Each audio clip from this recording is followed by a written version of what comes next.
Welcome into the Irish NFL show, folks. Michael McQuaid, Colin Cronin. Hi, Colin. Brian O'Leary. Quad Box coming up now. Mark Cockerell. Our final preview, divisional preview ahead of the new season, the NFC North. Before we do that, we are presented by Cassidy Travel. They are Ireland's #1 travel agents. If you want to travel to the US to go watch the NFL, or Germany to watch and Speaking Sie Deutsch in Munich this November, check out Cassidy Travel. Google Cassidy Travel now, or search on your search provider and find out, or even hit them up for personalized quotes. Tell them Brian sent you from the Irish NFL show.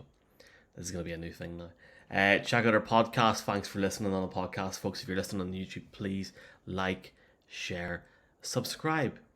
Okay, we're going to go through each team in the NFC North, and then we're going to give our picks, and then we're going to sleep until the season starts. Colin, Green Bay Packers. Hell of an off-season in Green Bay. Where do you want to start? Well, Aaron Rodgers got his contract. Who knows how long he'll be there for? He went off and celebrated with some ayahuasca, and I mean, look, the thing is that he obviously was upset about the Jordan Love pick, but ever since the Jordan Love pick happened, he's played unbelievably. So causation, correlation, who knows? But he, since the pick, he's almost 70% completion. He's over 8,000. He's almost 8,500 yards, 85 touchdowns, 9 interceptions. The problem is when it's come to crunch time, they haven't been at it. Last season, 13-10 to the California boys in Lambeau. And the boys from the Sunshine State came up and they absolutely shut that Packers offense down. You couldn't blame it on the defense. They did their job, but between special teams and the offense, it cost them. The defense should be even better this year in terms of the guys they're getting back. They've made the changes. Look to special teams coordinator. Adams is gone. The guys have probably discussed that. But Aaron Rodgers, it's, the wide receiver room, the great QBs make those around them better. Can Aaron Rodgers elevate the wide receivers and the tight ends? He's got a couple of great running backs. It's the wide receivers and tight ends. Can he elevate them? Can he get back to the Super Bowl? That surely has to be the expectation. Yeah, Colin called out all the strong numbers in which he's had over the past few years. I'd be very keen to see how much of that was related to the relationship which he struck up with Davante Adams before he moved on, because with all due respect to the players in which they have, and you look at Valdez-Scantling, for me, inconsistent over a number of years. Sammy Watkins, I think he's been around the house. He was talking about retiring before he got this opportunity to go to Green Bay. Adam Lazard, Randall Cobb. Randall Cobb was brought back with all due respect because Rodgers wanted him back. Otherwise he wasn't coming back. And then there was talking going full in on a wide receiver in the first round. They had 2 first-round picks, and they go Key Walker and Devontae White on defense. And they're 2 great players, don't get me wrong, and they probably have really strong careers in Green Bay, and the defense will get better because, Dev Campbell, Kenny Clark, these Smiths, all really strong players. That defense was really good last year, and the year before that, there was a lot of question marks about that defense, in particular that game against the Bucks, which they lost. So last year, that all changed, and in all likelihood, it will continue to improve. Then there's a few that have come in. Obviously, Christian Watson, the wide receivers, come in the second round, so there's a lot of talk of him. Late fourth, early second, so he's gone in around where people thought. Romeo Dobbs, fourth round pick, not expected of him. And Tanyan's coming back off an ACL, who that year was really strong as a tight end. So collaboratively, if that's going to work, all these players are getting a mix of the ball. Yeah, they've got a very strong offense, but he's always had that one guy which you could go to, which is the game changer. In a number of games in the division over the years where things were tight in Minnesota, or even some games against Detroit where they were ranked close, Davante Adams was obviously that key factor. And he said in the offseason, I knew about the trade. He didn't know about that trade. Come on. Who are you kidding? He took that deal thinking Davante Adams was coming back. And a week or so later, he's traded. And it changed the whole dynamic of the team. And last week, the week prior to that, whatever it was, he came out and we discussed it on our show about, is it a good thing or a bad thing that he's been critical of the players? Is he just saying it in the public domain? But behind doors, he's putting his arm around them. Well, judging by the way he goes on and the nature of his press conference and his perceived attitude to things, I don't think he's the type of quarterback who will be putting his arm around any wide receiver. And he did say last week, if you just bloody catch the ball, you won't be on the field. Well, as I said on the show, is that not the responsibility of the head coach and the offensive coordinator to make a decision who's on the field as opposed to Aaron Rodgers? Look, they're going to win the division, in my opinion, because overall they've got a strong defense. It'll be very interesting to see how this offense goes on this year. And they've got two, as Colin said, they've got two really strong running backs in Dillon and Jones. So they probably will be all right. But again, come playoff time is when it really matters. And that's when I think the stumbling block will come. So I should be positive. I should be positive. They're going to win the division. The Rodgers probably have a great season. But I just think there's still too many unknowns for me with this team. And I think we'll see it early on in the season. It'll be interesting to see how quickly the offense gets going. I mean, that was pretty comprehensive, Brian, going through the whole roster and the whole pros and cons. So I'm just going to try and focus on three people when it comes to the Packers. One, don't let this go under the radar. David Baktiyari. Ever since he got his well-deserved deal as one of the best tackles in the NFL, he hasn't been healthy. Last season, he played a whole 27 snaps. Now, if he comes back healthy, fantastic. Green skies ahead, blue skies ahead for Green Bay. However, if he doesn't, he is actually under the microscope this year because he gets a $9.5 million roster bonus in March next year. So that's a very important part, but also a very important part that they need him back to where he used to be. The second person we talk about, Mike Bat LaFleur, taken after his brother Peter from his famous dodgeball victory back in that wonderful film. But he has been lights out as a head coach, obviously coming into the league, aided by the amazing play of Aaron Rodgers. But they haven't got it done in the playoffs. And the same criticism that we and many others label Aaron Rodgers equally could be put at the foot of Mr. LaFleur as well. And then lastly, it is inevitable. And anything to do with Green Bay, for good, bad, or indifferent, it does come back to Aaron. We're talking about the Bucs today. It's all about Tom. We're talking about various teams. That's because of Rodgers' greatness. And I'll say this out loud. He is one of the greats, but he's one of the greatest regular season quarterbacks. And the same, aspect that used to be thrown at Dan Marino, used to be thrown at Peyton Manning until obviously he won a ring and then he got his second, obviously, with the Broncos later in his career, is can you do it when it really matters in the postseason, when it really counts?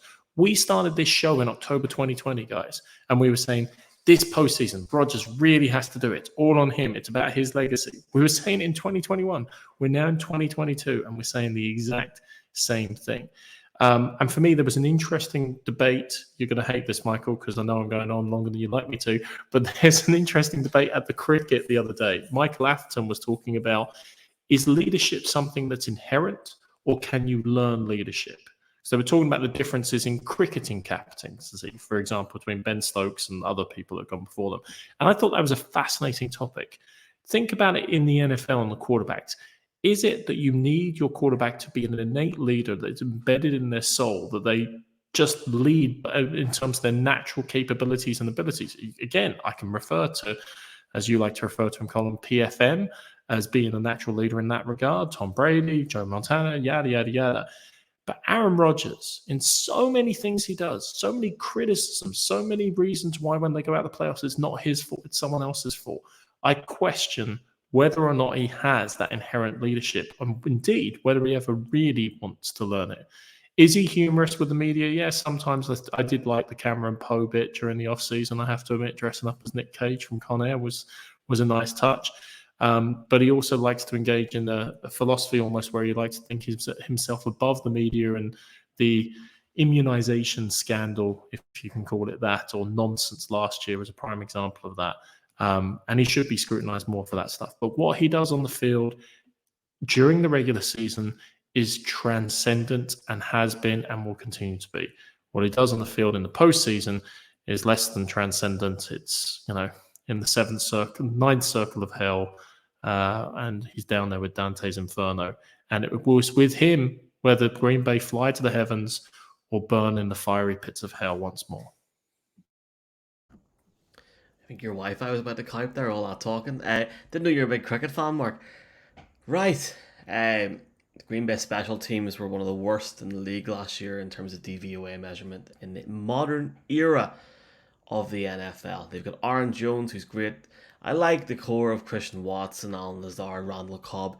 They're going to win the NFC North, and they're going to lose in the divisional round again. it's a merry-go-round. Honestly, lads, I'm at the point now where it will happen. Do you know what? I'll say it. Aaron Rodgers is not going to win another ring. It's not going to happen. So come at me, Packers fans, and screenshot this when we're sitting in Arizona. It's not happening. And if anything, the performance in Green Bay in January in the snow was like, I was disappointed. Never mind Packers fans. Colin, a team that are trying to fix themselves, and we had the head coach on recently, is the Minnesota Vikings. The Vikings are going into an interesting season because if they can get the most out of Kirk Cousins, they can challenge for this division. Yeah, look, the Vikings, as Florio says, have lived in purple purgatory for so long. They've moved on from Mike Zimmer. It sounds like things under Zimmer were horrific. Eric Kendricks said it was fear-based leadership. It sounds like it was absolutely toxic between Cousins and between Zimmer. He gets Kevin O'Connell in, somebody he's worked with before. If you want, it's unlikely, but imagine it were to happen. If Kirk Cousins clicked with Kevin O'Connell and with the receivers that they have, Justin Jefferson, Thielen is supposedly looking as good as he has since 2018. They've got some nice pieces there. Their final 6 opponents are the Jets, Lions, Colts, Giants, Packers, and Bears. Outside of the Packers, that's pretty okay lineup. Is there any reason, given the money he's on, should we not be saying Kirk Cousins could be capable of an MVP season? Not that he will, not that he should, but could Kirk Cousins be capable of it? Stranger things have happened. The other thing I think for the Vikings is in Daniil Hunter and Zadarius Smith, they have an incredible 1-2 punch. Pass rushers.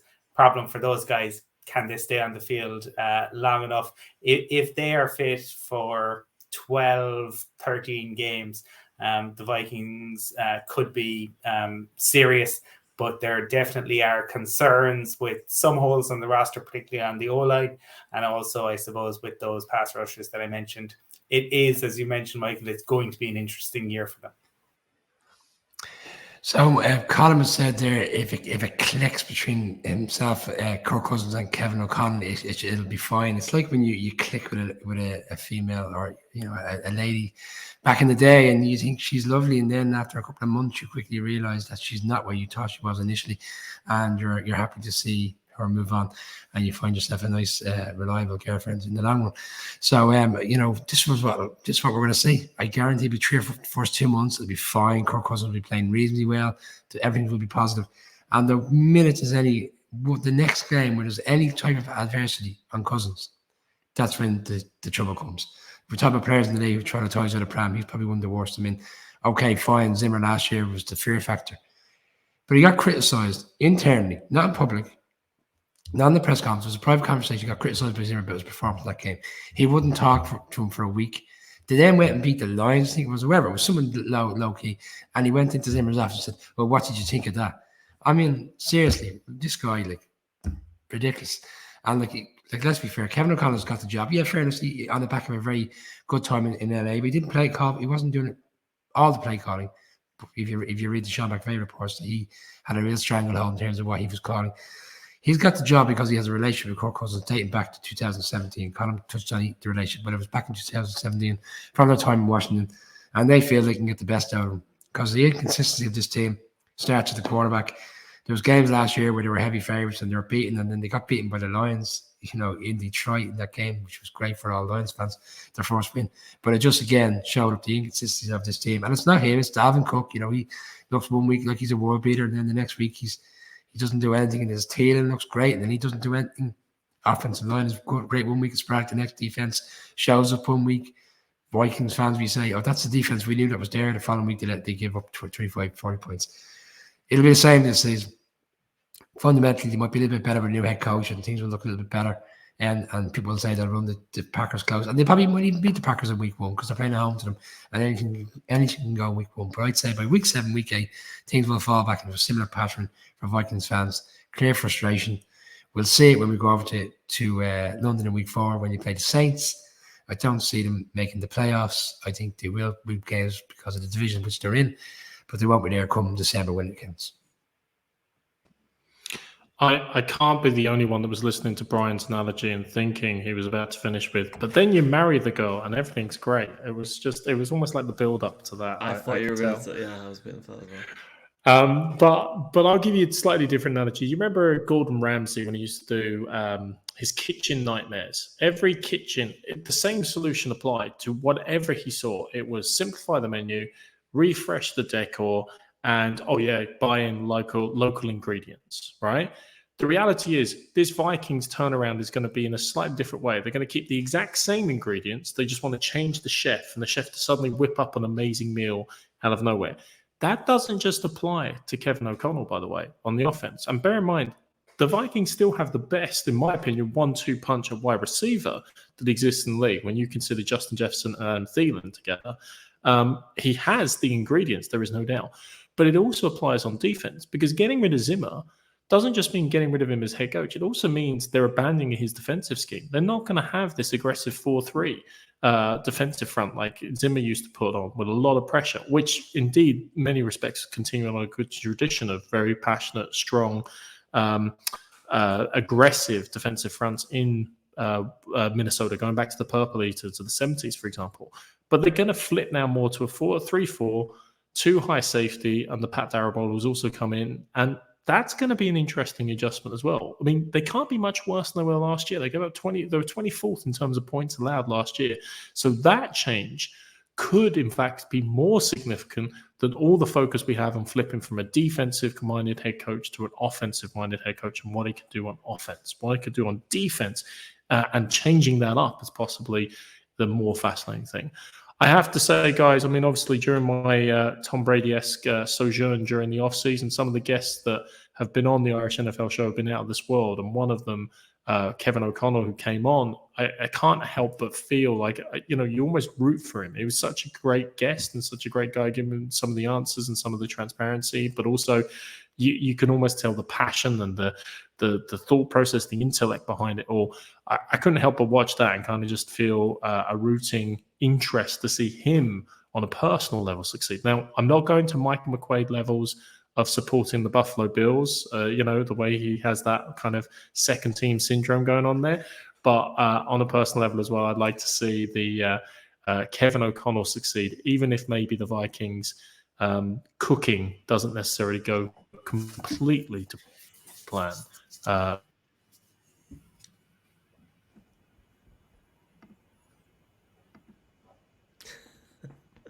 Okay, I think we got all of that apart from the last 3 words, and it was excellently said. So thank you very much, Mark. I like what the Vikings have done this season. I like the fact that they've had the balls to not go out and tear everything down and actually try and rebuild it a bit. At the end of the day, take away Kirk Cousins for a second. When you get Dalvin Cook, Justin Jefferson, Adam Thielen, KJ Osborne, Jesus, I mean, Kirk Cousins turns up, plays 80% of what he can actually do at a maximum level. This team makes the playoffs this year. They've added in Zadarius Smith opposite Danielle Hunter. It's really, really intriguing to see. I'm really looking forward to seeing how Lewis Cine. How do you pronounce that lad's name? Cine? I leave that one to you, Michael. Well, they really needed to get somebody younger in terms of age and athleticism and defense. He's really, really good. He's got a lot of sort of potential. So I'm interested to see. I mean, the thing that the Vikings got going for them are that they're in a division with the Lions and the Bears. This sounds very similar to the Cowboys talk I had earlier on about the NFC East. They got 8. I have them going over 10.5 wins and not winning the NFC North, which is nuts. I have them as a wild card team. They're going to win 11 games. Mm. Okay. Yeah. Just to make one. I'll go back to what Colin said about the expectation for Kirk Cousins. The money he's on. He's now got a guy that worked with Sean McVay. Is he going to go in with like some of the early Sean McVay stuff? Is he going to go in with the offense that Sean McVay used last year in that Super Bowl run? Or is he going to try and maybe blend the two into his own sort of hybrid offense scheme that nobody's seen before? There is a huge ceiling for this team. And I still think that the Packers will just win the division, but the Vikings will be just behind them. Well, what I would say is, like, you're talking about the contract and the money he's earning, and you're right, you should be performing at a high level, bearing with him, which is getting paid. But we've seen quarterbacks in the league underperform on massive contracts, but the difference being they've got the right attitude as a quarterback. He doesn't have the right attitude as a quarterback. He's actually very negative to his team. And maybe it's changed with these new lads coming in. Well, I'll go back to Gordon Ramsay's thing. There is episodes, Mark, where there was one other little extra to those episodes. They just get rid of the bloody chef, and maybe it's time to just get rid of the bloody quarterback and move on from him. We'll see. Well, you say that, Brian, though, but there is one context. Bear in mind, he's going back to context from Washington, because you say about Sean McVay offense. It's not really a Sean McVay offense. It's Kyle Shanahan offense, which in turn is a Mike Shanahan offense. But you think about all these guys together in Washington. Kirk Cousins is adapted and used to these concepts and things like that. So there is a common theme or thread. I also should say a D coordinator is Ed Donatel. Sorry, I completely messed up his name, by the way. So just to pre-correct for the Vikings fans. Who's next? The Bears. Oh, God. Right, go on. Go on. That's terrible. Be respectful. Go on. Bears fans. Just Make quickly before we go Bears, into the Bears, because Mark just said it. The Mike Shanahan offense, which is the offense that the majority of teams in the league are running these days, Mike Shanahan passed over once again for the Hall of Fame. Absolutely ridiculous. He has the Super Bowl rings. He has the influence. Anyway, the Bears. Let's go back. January 2019, the double doink. If that goes over, how different could life it's be? It's like Hank and Breaking Bad, Colin. How different. It didn't, though. And instead, the Factory of Sadness, I think, may have moved 300 miles from Detroit to Chicago. New regime, but the issue is they're dealing with the legacy of the Ryan Pace era. So in 7 seasons with Ryan Pace in charge, the Bears finished above 500 just once. And last season was their 4th with double-digit losses. How about that? Then in the course of this offseason, there's the injuries, there's Roquan requesting a trade, there's the O-line woes, and then there's the fact they gave up a league-high 58 sacks last year. 58 sacks. So you go and you get your franchise QB and you hang him out to dry. You give him nobody to throw to. You give him no protection. It is utterly ridiculous. There's also the fact that for some reason, refs are allowing him get hit. He's tried sliding a number of times in preseason. He's got hit a number of times, and refs have just allowed it to happen. I feel sorry for Bears fans. I feel sorry for Justin Fields. The Bears aren't doing anything this year. It's all eyes on 2023 when they'll have about over 100 million in cap space. This is about looking to see who might be there. But it's really difficult for the Bears and everyone involved there because the mess they found themselves in. And Brian, they'll go after Kirk Cousins about 100 million.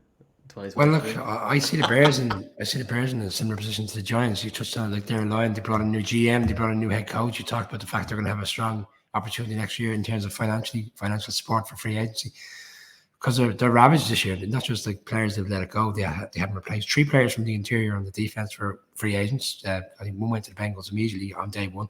The other 2 were signed in a fortnight. Khalil Mack was traded to the Chargers.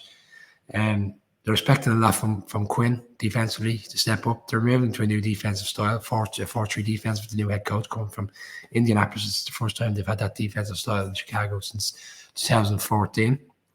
And then you touched on the offensive line.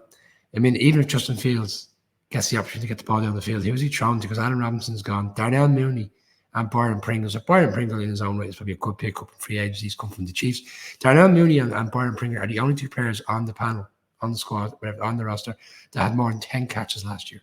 The rest haven't had it. So they're dealing with a very inexperienced team in terms of the wide receiver bunch. There was a thing like a few weeks ago where they had 8 wide receivers in camp, and then they went and got a 9th, and that was N'Keal Harry in the trade.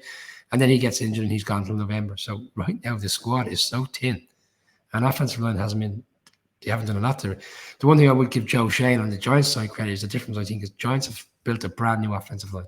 It might work. It should work. Hopefully it works. The Bears haven't done that. They've just left Justin Fields to die out there on his own on an island. And, you know, like I know we've had a few jokes and gimmicks about the fact that he's supposed to be the second coming, but he looks like a really good quarterback. And unfortunately for him, he might not get the time he needs to get the ball out there. And so there's going to be struggles. It's going to be a long season for them as well.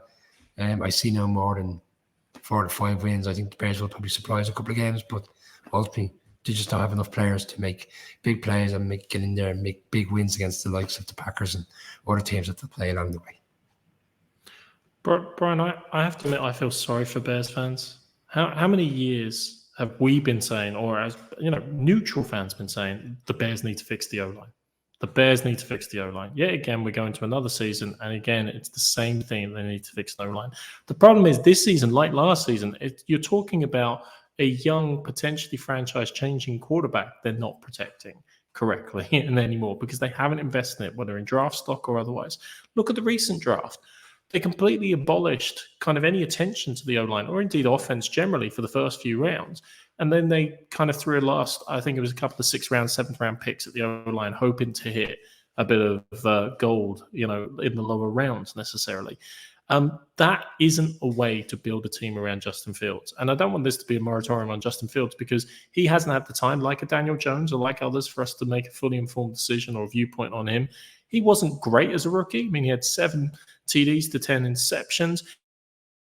He did have great flashes at times. He showed off in, I think it was the 49ers game. He ran for over 100 yards. He showed off that part of his game. He definitely showed off great arm strength and capability in a couple of games. But you can't properly evaluate him when even last season he didn't have the targets, when even last season he didn't have the O-line. And Ryan Poles, Ryan P, it's going to get confusing. Ryan Poles and Matt Eberflus have kind of said, we're going to do this in a graduated fashion. We're going to be very reassuring. They try to make it one big splash in free agency. And Larry, I'm not going to try and say his surname, but that deal got voided because of failed medical. So it is true that if you didn't have a franchise quarterback, maybe the slow and incremental improvement on the roster would make sense. But I just don't understand the logic. You've got the potential franchise quarterback there, so you invest behind him during his rookie season. They haven't taken any bold steps in relation to it, and I question some of the logic behind that, to say the least. I think you guys kind of sum up, and Colin, you did a great job of summing up, I think, some of the questionable decisions in relation to their strategy and their structure, and also the inherent weaknesses that exist. It's a kind of a semi-blow-up. And I feel a little bit for Justin Fields that they're not building around him, but they're blowing up and trying to mold it on the fly around him, looking to 23, looking to 24, but certainly not looking to 2022. I was fortunate enough to visit the city of Chicago last year, and for the Bears to allow me to take part in media, and it was an honor. And I love Soldier Field, and quite frankly, Chicago is my favorite city in America now. I love it. I would love nothing more than this Bears team to do well because of that. Because they're a historic franchise. This is the worst team in the NFL by a country mile. By a country mile. In my opinion. Justin Fields is entering his 2nd season. And they're worse than the Jets, lads. There is no offensive line here at all to protect this lad. And what's going to happen? Are we going to get to November, mid-November, and everyone's like, Justin Fields might not be the answer? Well, if you're not going to give him a chance and protect him, what the hell's the point? Like, it goes back to what Mark said about year 1. Like, what's the building blocks? What's the point? They finished 30th in pressures last season, but 3rd in sacks. I mean, lads, how many stats have we got that are misleading here? You could class in terms of a positive. Cole Kmet is a positive in terms of he could have a breakout season or a real improved season, but Justin Fields is not going to have time or space to throw to him. It's not going to happen. There's way too many questions going on. Their schedule. I cannot pick any more than 3 wins for this team in this schedule. I hope I'm proven wrong, but unfortunately, as much as Jaquan Brisker, Kyle Gordon coming in are positives for fans, I know there's loads of Bears fans watch this show. It's all about next year, and it's all about the year after as well. If I said or classed the New York Giants at the minute as maybe a 4 to 5 year project, and they're going in a positive direction, the Bears are in the first steps of that project with the first pick next year. At the minute, for me, it's the Bears. Shocking situation. I just want to focus on the week 1 game. So they're playing the 49ers at home, and on paper it's a write-off. You'd expect the 49ers to win. Defensively, you look at that game straight away, and how Justin Fields is going to get. He's going to be on pressure, continuous pressure throughout the game. But the storyline of that game is going to be the Trey Lance, Justin Fields storyline, because they both came in with the same draft. Fields went to 11. I mean, at 9 Denver, we felt Denver were going to take him. They didn't take him. They went with Patrick Surtain, and then the Bears moved up, traded up to 11, and the 49ers traded up in that draft as well. So 2 quarterbacks that went because of trades and teams moving aggressively up the ladder. Like, that's going to be a storyline come week 1. It'll be strange to see how they perform, because one is going to be ranked on the basis that the 49ers team should be going to the Super Bowl. The other one's going to be ranked as the basis of a team that's not going to do much this season. It'd be interesting to see how they both play on the day, and then how their career season goes from there. And just to make a point on, I think someone mentioned Trevor Siemian at the start of this show, or at the start of this segment. Trevor Siemian's a Super Bowl champion, and if you're a Bears fan, you're going to see a lot of him this season, because Justin Fields is a couple of hits away. And it's not right on Justin Fields, because if he was in a different situation, in a different city, he might actually have an offensive line and a better chance. Because if I was a quarterback, and if you give me an average enough wide receiver, tight end core, and you gave me an offensive line, I'd be a happy enough man. Shocking situation in Chicago, and quite frankly, I feel for Bears fans. Colin, Detroit, they're going in the positive direction, yeah. You're on mute, my friend. They've literally made you speechless. We're at that stage. It tells when it comes to the end of this. But in fairness, the Lions, I think, they are going a positive way, or certainly it seems that way. And Michael, you've talked there, I suppose, about how important it is to land in the right spot. Okay, because you can have all the talent in the world, but if you're put in a situation where you can't show it, then that's a real issue. And in terms of what the Lions did in taking in Hutchinson, that should be a good fit, and they should, he scheme wise and in terms of culture in particular, that should work really well. We wondered last year with Dan Campbell, was it just gimmick, right? He's very entertaining. He always a man who has more quips than Mark Cockrell when he gets up in front of a microphone. But the players responded to him. This is the team that rallied after an 0-10-1 start, and they fought to the finish pretty much every week for the guy. And they were really encouraging kind of second half to the season. So, look, they have a good O-line in stark contrast to the Bears. They've some decent running backs, and they have some talent amongst the wide receivers. They, I think, probably made the wise decision in this draft in terms of what they wanted to do. They decided the QB wasn't there, so they went with Hutchinson. They said they'd go with another year with Goff. Now they're aided because they have an extra pick next year from the Stafford trade. So I think this is a huge year for Jared Goff if he is to remain a starter in the league. He'll always have a job as a backup, right? Because that's how it works. But if he wants to be a starter, this is it for him. I do think they are going in the right direction. I am really interested to see what year 2 under Dan Campbell looks like. The fact that they spent 6 of their 8 picks on defense, I think, tells where he feels a lot of the issues are. But yeah, I think if you're a Lions fan, you're going into this season with more hope than you've had in quite a while.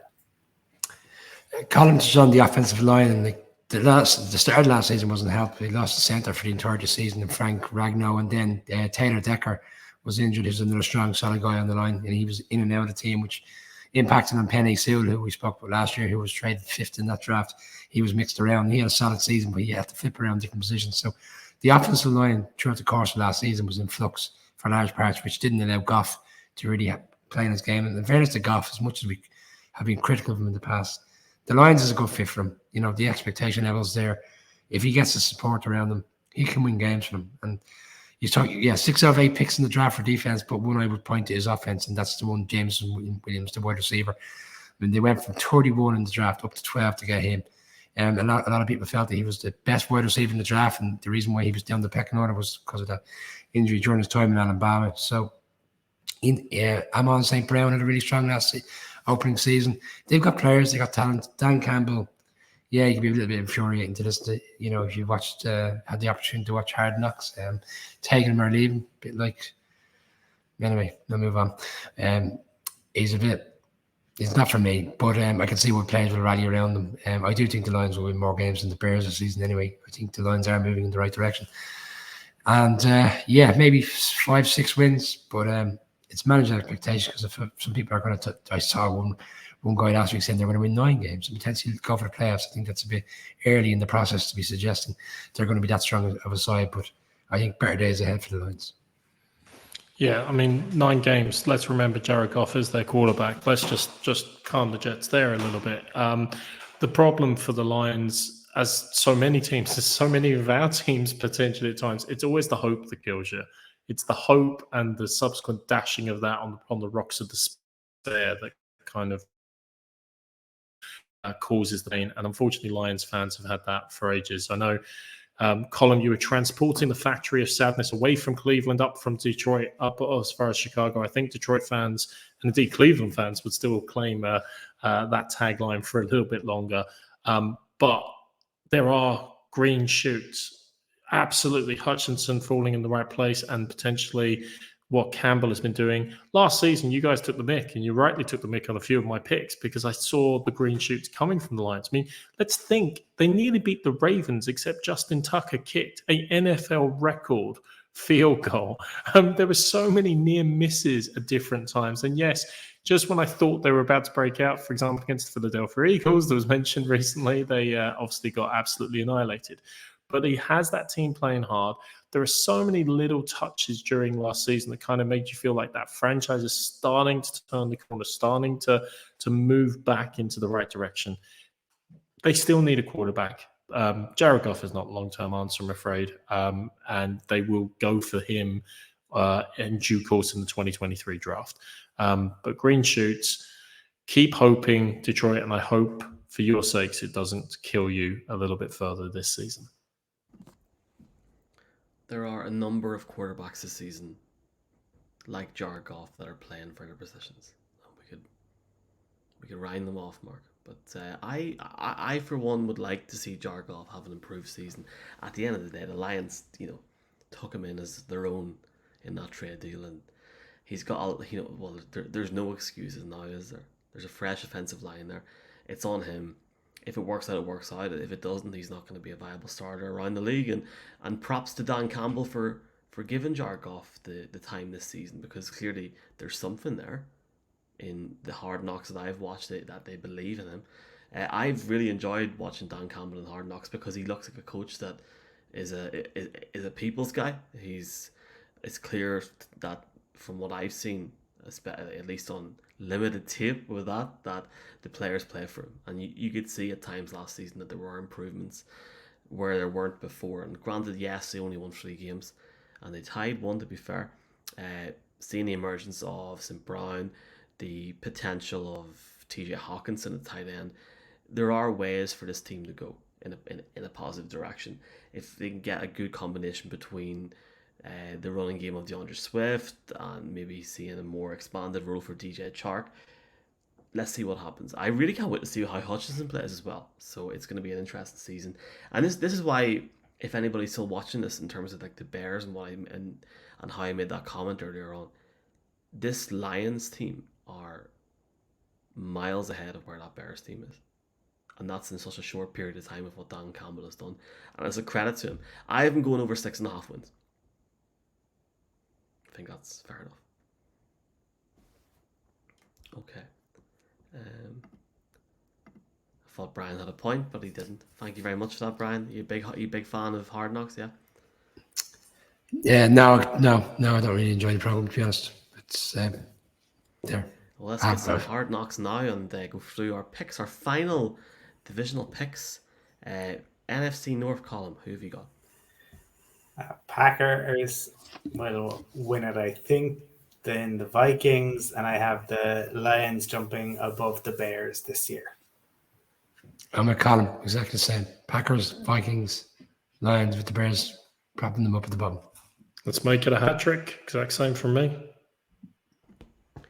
Channel 4, Golazzo, make it 4. Packers top, Vikings very, very close behind.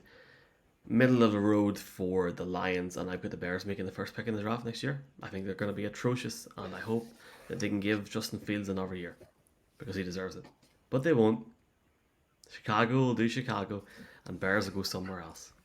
Maybe Well, Michael, I'll tell you one thing. If Justin Fields is the answer and they are picking number 1 next year, well, then they're going to get a ransom because someone will want that quarterback and someone will hand over fist, give them a couple of number 1s, and that will allow them to continue to rebuild.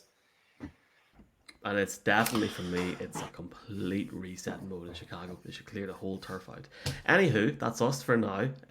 YouTube, search Irish NFL Show. If you're listening on podcast, please like, share, subscribe. If you can give us a rating on the podcast, folks. Leave a comment on your provider. It really does mean a lot to, especially if you're on Apple Podcasts. If you can leave a rating as well, really appreciate it.